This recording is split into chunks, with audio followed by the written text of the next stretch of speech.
Welcome to our YouTube channel learn services.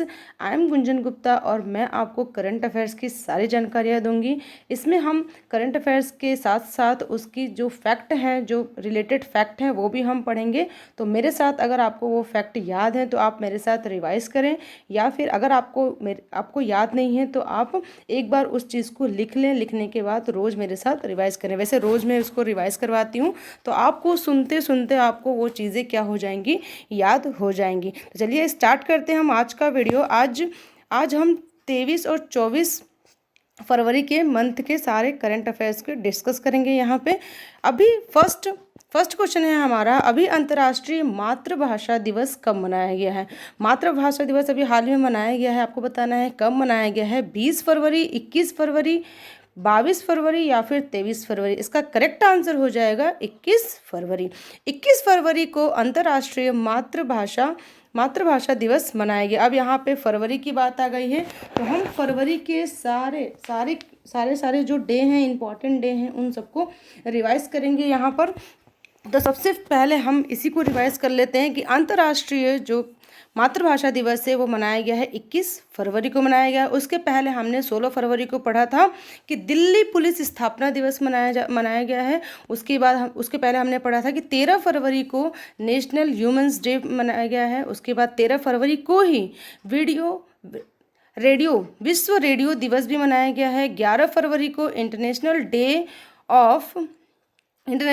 Of human and girls in science भी मनाया गया है। 11 फरवरी को ही विश्व यूनानी दिवस भी मनाया गया था, और 10 फरवरी को विश्व दलहन दिवस के रूप में मनाया जाता है, और 4 फरवरी को मनाया जाता है विश्व कैंसर दिवस। तो जैसे ही हमारे पास डे आते हैं, इंपॉर्टेंट डे आते हैं, तो हम उस मंथ के सारे इंपॉर्टेंट डे को रिवाइज करेंगे। अगर आपको याद है तो आप मेरे साथ बोला करो। नेक्स्ट क्वेश्चन है हमारा, अभी किस राज्य को प्रसाद योजना के तहत दूसरी क्रूज नाव मिली है। आपके पास ऑप्शन है यहाँ पे उत्तर प्रदेश, मध्य प्रदेश, आंध्र प्रदेश या फिर हिमाचल प्रदेश।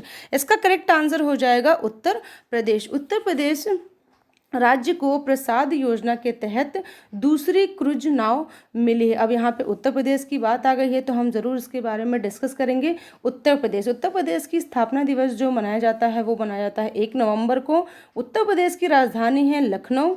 उत्तर प्रदेश के मुख्यमंत्री हैं योगी आदित्यनाथ, और उत्तर प्रदेश की राज्यपाल हैं आनंदीबेन पटेल। आपको याद होगा कि आनंदीबेन पटेल किसी और राज्य की भी राज्यपाल हैं, वो है मध्य प्रदेश। राज्य की पुष्प है उत्तर प्रदेश का पलाश, राज्य की पशु है बारहसिंगा, और राज्य की वृक्ष है अशोक वृक्ष। तो आपको यहाँ पर उत्तर प्रदेश से रिलेटेड सारी चीज़ें रिवाइज करनी है। याद है तो, अगर नहीं याद है तो एक जगह आप इस सब चीज़ों को लिख लिया कीजिए। नेक्स्ट क्वेश्चन है हमारा, अभी कौन सा राज्य महिलाओं को संपत्ति में अधिकार देने वाला देश का पहला राज्य बन गया है। पहला राज्य बन गया है जहाँ पर महिलाओं को संपत्ति में अधिकार दिया जाएगा। यहाँ पे आपके पास ऑप्शन हैं उत्तर प्रदेश, उत्तराखंड, उड़ीसा या फिर इनमें से कोई नहीं। आप यहाँ इसका करेक्ट आंसर हो जाएगा उत्तराखंड। उत्तराखंड राज्य में महिलाओं को संपत्ति में अधिकार देने वाला देश का पहला राज्य बन गया है। पूरे देश में पहला ही ये ऐसा राज्य है जहाँ पर महिलाओं को संपत्ति में अधिकार दिया जाता है। अब यहाँ पर उत्तराखंड की बात आ गई है तो उत्तराखंड के बारे में हम जरूर डिस्कस करेंगे। यहाँ पर उत्तराखंड की राजधानी है देहरादून।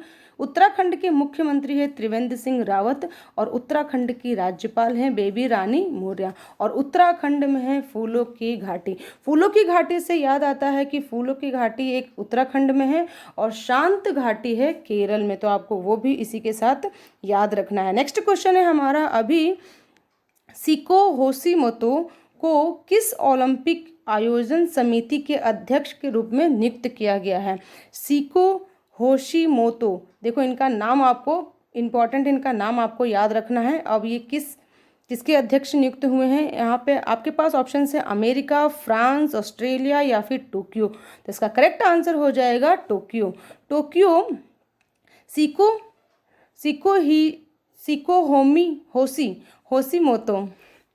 सिको होशीमोतो को कहाँ पर? टोक्यो टोक्यो ओलंपिक आयोजन समिति के अध्यक्ष के रूप में नियुक्त किया गया है। अब यहाँ पर टोक्यो की बात आ गई है, टोक्यो मतलब जापान की बात आ गई है, तो हम जापान के बारे में ज़रूर डिस्कस करेंगे। टोक्यो टोक्यो जो है वो क्या है? जापान की क्या है? राजधानी है। राजधानी जो है जापान की वो है टोक्यो। और प्रधानमंत्री हैं यहाँ के शिंजो अबे। और यहाँ के जो प्रधानमंत्री जो थे अभी अभी अभी जो बने, अभी पहले शिंजो अबे थे और अभी जो आगे होने वाले नियुक्त कर दिए गए हैं, बहुत ही जल्दी ये कार्यभार संभालेंगे। कौन है वो? होशिहिदे होंगे। ठीक है, इनका नाम भी आपको आगे से याद रखना पड़ेगा। और मुद्रा है यहाँ जापान की येन। अभी अभी शिंजो अबे हैं, लेकिन अभी आने वाले हमारे जापान के प्रधानमंत्री बन गए हैं। कौन बने हैं? योशिहिदे होंगे। ठीक है, वही होंगे। नेक्स्ट क्वेश्चन है हमारा, गो इलेक्ट्रिक अभियान किसने शुरू किया है? आपके पास ऑप्शन है नितिन गडकरी, निर्मला सीतारमण, पीयूष गोयल या फिर राजनाथ सिंह। तो इसका करेक्ट आंसर हो जाएगा नितिन गडकरी। नितिन गडकरी ने गो इलेक्ट्रिक अभियान शुरू किया है। गो इलेक्ट्रिक अभियान मीन्स यहाँ पे जो हमारे प्रदूषण फैलाने वाले जो भी वाहन थे या फिर कोई भी गैस वैस थे, उनका यूज़ कम करना है और इलेक्ट्रिक के तरफ आगे बढ़ना है। जैसे नितिन गडकरी, सबसे पहले नितिन गडकरी का नाम आपको कैसे लेना है? केंद्रीय सड़क परिवहन एवं राजमार्ग मंत्री नितिन गडकरी, ऐसे आपको नाम लेना है नितिन गडकरी का। निर्मला सीतारमण यहाँ पे मैंने लिखा है, निर्मला सीतारमण है हमारी वित्त मंत्री, तो आपको इनका नाम कैसे लेना है? वित्त मंत्री निर्मला सीतारमण, रेल मंत्री पीयूष गोयल और रक्षा मंत्री राजनाथ सिंह। इनके मंत्रालय का नाम आपको आगे लगा के इनका नाम लेना है, तो आपको इनका नाम याद हो जाएगा और किस मंत्रालय के हैं ये भी आपको हमेशा याद रहेगा। नेक्स्ट क्वेश्चन है हमारा, अभी किस केंद्र शासित प्रदेश के मुख्यमंत्री ने इस्तीफा दिया है? आपके पास ऑप्शन है जम्मू एंड कश्मीर, दिल्ली, चंडीगढ़ या पुडुचेरी। तो यहाँ इसका करेक्ट आंसर हो जाएगा पुडुचेरी। पुडुचेरी केंद्र शासित प्रदेश है, ये तो हमें पता ही है। यहाँ के जो मुख्यमंत्री हैं इन्होंने इस्तीफा दे दिया है। और यहाँ की अब बात कर लेते हैं पुडुचेरी की राजधानी है पुडुचेरी खुदी है और एलजी यहाँ की है किरण बेदी। ठीक है, नेक्स्ट क्वेश्चन है हमारा, अभी ई छावनी पोर्टल का शुभारंभ किसने किया है? अच्छा, इसके पहले वाले क्वेश्चन में भी मैंने बताया कि इस्तीफा दिया है मुख्यमंत्री ने, तो आपको कमेंट बॉक्स में उनका नाम बताना है कि किसने इस्तीफा दिया है। यहाँ पे मैंने इसलिए डिस्कस नहीं किया था ताकि आपको, बहुत दिनों से हम इस चीज़ को रिवाइज़ कर रहे हैं। ठीक है, हर राज्य का हम क्या रिवाइज़ करते हैं? हमेशा हम कैपिटल रिवाइज़ करते हैं, मुख्यमंत्री भी रिवाइज़ करते हैं और राज्यपाल भी रिवाइज़ करते हैं। ठीक है, तो आपको यहाँ पे बताना है पुडुचेरी के जो मुख्यमंत्री थे वो कौन थे। ई छावनी पोर्टल का शुभारंभ किसने किया है? आपके पास ऑप्शन है राजनाथ सिंह, रामनाथ कोविंद, एम वेंकैया नायडू या फिर नरेंद्र मोदी। तो इसका करेक्ट आंसर हो जाएगा राजनाथ सिंह ने। राजनाथ सिंह ने ई छावनी पोर्टल का शुभारंभ किया है। अभी राजनाथ सिंह की बात, इसके पहले हमने भी बात की थी। राजनाथ सिंह कौन है? रक्षा मंत्री। तो इनका नाम कैसे लेना है आपको? रक्षा मंत्री राजनाथ सिंह। ठीक है, अब यहाँ पे ये ई छावनी जो है पोर्टल है, इसमें ये ई छावनी इसका नाम क्यों रखा गया है? क्योंकि 62 बोर्ड में रहने वाले 20 लाख से भी जो अधिक नागरिक थे वो कहाँ पे? छावनी में रहने वाले जो ये 20 लाख से अधिक नागरिक थे उनको ज़रूरत की सेवाएं पहुंचाया है। किसने पहुंचाया है? राजनाथ सिंह ने। और ये कौन है? हमारे रक्षा मंत्री। नेक्स्ट क्वेश्चन है हमारा, अभी 82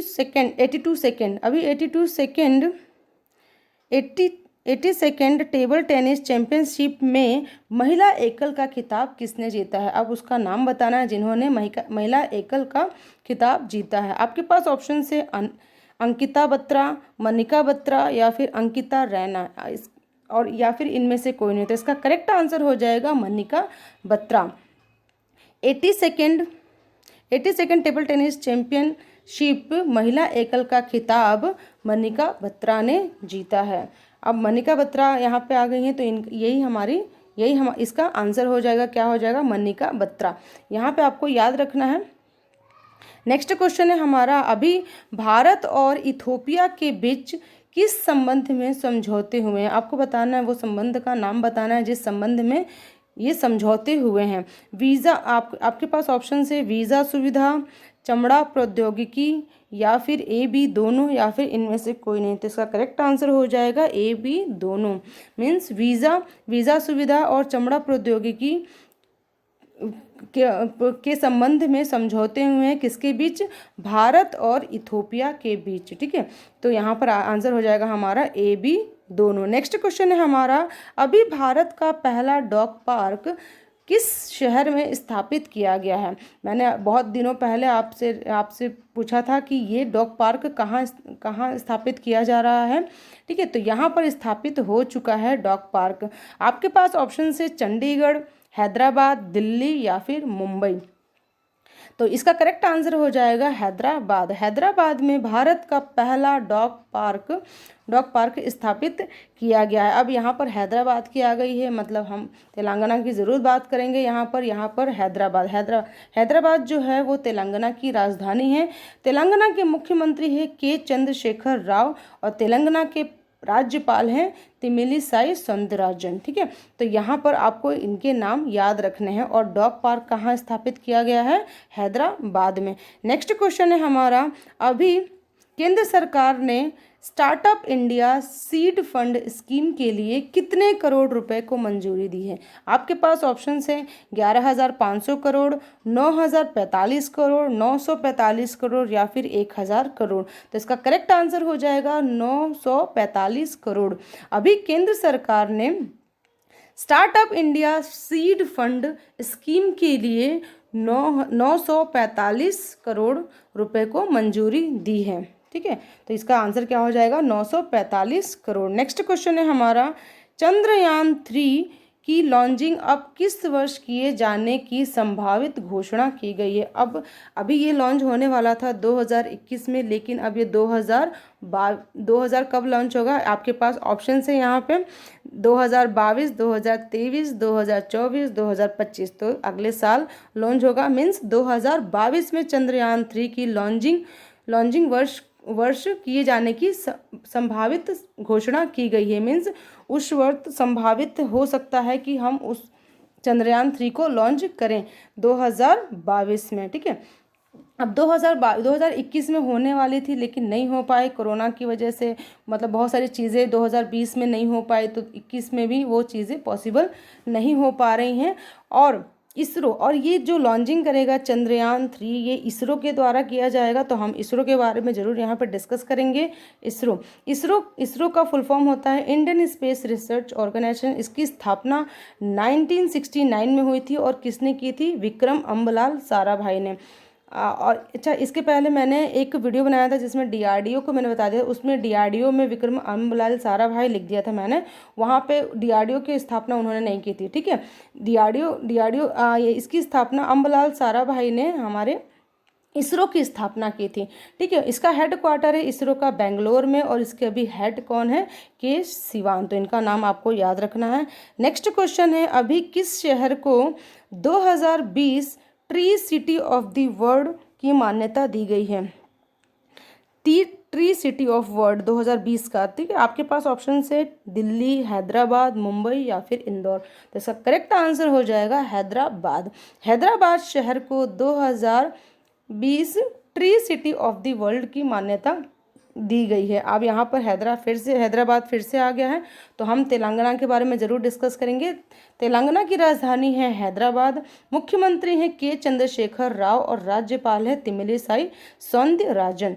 अब हैदराबाद जो है ये भारत का एकमात्र शहर बना है जो 2020 tree city of the world में गया है। ठीक है, यहाँ पे 51 अन्य शहर, बहुत सारे शहर को चुना गया था, जिसमें से एक जो है वो भारत से एकमात्र शहर बना है।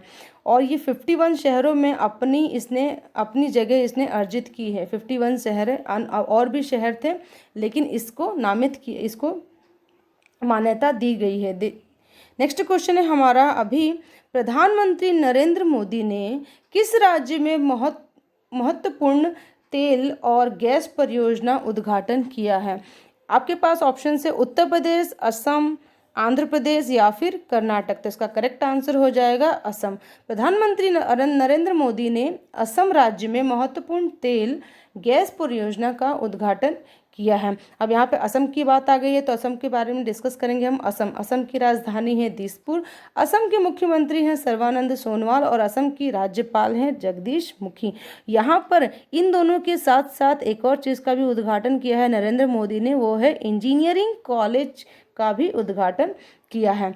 मीन्स इन्होंने 3 उद्घाटन किए हैं। एक है असम का महत्वपूर्ण तेल और गैस परियोजना, दोनों का उद्घाटन, और किया है इंजीनियरिंग कॉलेज का उद्घाटन नरेंद्र मोदी द्वारा भी किया गया है। नेक्स्ट क्वेश्चन है हमारा, अभी कौन सा देश पेरिस जलवायु समझौते से अलग होने के बाद फिर से आधिकारिक रूप से शामिल हुआ है? आपको वो देश का नाम बताना है जो पहले तो इस समझौते में था लेकिन अभी थोड़े दिन के लिए अलग हो गया था लेकिन फिर शामिल हो गया है। आपके पास ऑप्शंस है ऑस्ट्रेलिया, अमेरिका, ब्रिटेन या फिर चीन। तो इसका करेक्ट आंसर है अमेरिका। अमेरिका जो देश है वो पेरिस जलवायु समझौते से अलग हुआ था और फिर उसने फिर से ज्वाइन कर लिया है, फिर से आधिकारिक रूप से शामिल हो गया है। तो हम अमेरिका के बारे में डिस्कस करेंगे। अमेरिका की राजधानी है वॉशिंगटन डीसी। अमेरिका के राष्ट्रपति है जो बिडेन, है ना। अभी हमने कल के डे में हमने डिस्कस किया था कि अमेरिका के नए राष्ट्रपति बन गए हैं। कौन है वो? Joe Biden. करेंसी है यहाँ की यूएस डॉलर। और जो ये मैं बात कर रही हूँ, अमेरिका ने पेरिस जलवायु समझौते को पहले छोड़ा था और 101 दिन बाद फिर से शामिल हो गया। मतलब 101 दिन पहले इसने छोड़ा और फिर 107 दिन बाद इसे फिर से शामिल हो गया है उसी समझौते में, पेरिस जलवायु समझौते में। नेक्स्ट क्वेश्चन है हमारा, अभी किस देश के क्रिकेट टीम के गेंदबाज कोच चामिंडा वास ने इस्तीफा दिया है? आपके पास ऑप्शन है Bharat cricket team, Sri Lanka cricket team, Bangladesh cricket team या फिर इनमें से कोई नहीं। इसका करेक्ट आंसर हो जाएगा श्रीलंका के क्रिकेट टीम। श्रीलंका के क्रिकेट टीम के गेंदबाज कोच का नाम क्या है? चामिंडा वास ने इस्तीफा दिया। अब ये इन्होंने इस्तीफा क्यों दिया हम इनके बारे में ज़रूर जानेंगे कि 19 फरवरी को इनकी नियुक्ति की गई थी, है ना, और 3 दिन बाद इन्होंने क्या कर दिया है? इस्तीफा दे दिया, अचानक अपना पद छोड़ दिया। ठीक है। श्रीलंका क्रिकेट एसोसिएशन ने इन पे फिरौती मांगने का आरोप भी लगाया है कि इन्होंने फिरौती मांगी थी इसीलिए उन्होंने अपना पद छोड़ दिया। ठीक है। अब श्रीलंका की बात आ गई तो श्रीलंका के बारे में हम जान लेते हैं। श्रीलंका की राजधानी है श्री जयवर्धनीपुरम कोट्टे और कोलंबो। नेक्स्ट, और उसके बाद है राष्ट्रपति श्रीलंका के हैं, कौन है? मैत्रीपाला सिरिसेना। और करेंसी है श्रीलंका की श्रीलंकाई रुपया। तो आपको याद रखना है जब भी किसी देश की बात आती है तो आपको करेंसी, राष्ट्रपति और राजधानी याद रखना है। ठीक है। और अगर राज्य का नाम आता है तो राजधानी, मुख्यमंत्री और राज्यपाल आपको याद रखना है। नेक्स्ट क्वेश्चन है हमारा, अभी मिशन इंद्रधनुष 3.0 की शुरुआत किस मंत्रालय ने की है? अच्छा, किस मंत्री ने की है? आपके पास ऑप्शंस है पीयूष गोयल, डॉक्टर हर्षवर्धन, नितिन गडकरी या फिर अमित शाह। तो इसका करेक्ट आंसर हो जाएगा डॉक्टर हर्षवर्धन। डॉक्टर हर्षवर्धन ने मिशन इंद्रधनुष 3.0 की शुरुआत की है। अब डॉक्टर हर्षवर्धन है कौन? वो कौन है? हमारे केंद्रीय स्वास्थ्य एवं परिवार कल्याण मंत्री हैं। IMI 3.0 का परिचालन निर्देश भी इन्होंने ही जारी किया है और IMI का जो पोर्टल है वो भी इन्होंने ही लॉन्च किया है। किन्होंने लॉन्च किया है? डॉक्टर हर्षवर्धन ने लॉन्च किया है। नेक्स्ट क्वेश्चन है हमारा, अभी नोवाक जोकोविच ने डेनियल मेदवेदेव को हराकर कितनी बार ऑस्ट्रेलियन ओपन टाइटल जीत ली है? ये कौन सी बार वाला इन्होंने जीता है आपको बताना है। यहाँ पे ऑप्शन से 7वीं बार, 8वीं बार, 9वीं बार या फिर 5वीं बार। तो इसका करेक्ट आंसर हो जाएगा 9वीं बार। नोवाक जोकोविच ने डेनियल मेदवेदेव को हराकर 9वीं बार ऑस्ट्रेलियन ओपन टाइटल जीत लिया है। ठीक है। अब यहाँ पर और हम चीज़ें डिस्कस करेंगे कब इन्होंने कौन से सन में इन्होंने जीता था।